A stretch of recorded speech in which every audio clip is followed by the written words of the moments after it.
இயேசுவுக்குள் பிரியமானவர்களே, உங்கள் ஒவ்வொருவரையும் நம் கடவுளும் மீட்பெருமான ஆண்டவர் இயேசு கிறிஸ்துவின் நாமத்தினால் வாழ்த்துகிறேன், வரவேற்கிறேன். ஆமென்.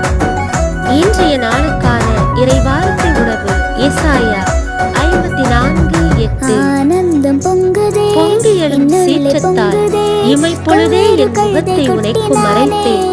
ஆயினும் என்று உள்ள பேரன்பால் உனக்கு இரக்கம் காட்டுவேன் என்கிறார். கிறிஸ்துவில் அன்பானவர்களே, இன்றைக்கான இறைவார்த்தையின் மூலம் ஆண்டவர் இமைப்பொழுதே அவருடைய முகத்தை நம்மிடமிருந்து மறைத்துக் கொண்டதாகும். ஆயினும் அன்பார்ந்தவர்களே, நம் மீது கொண்ட பேரன்பினால்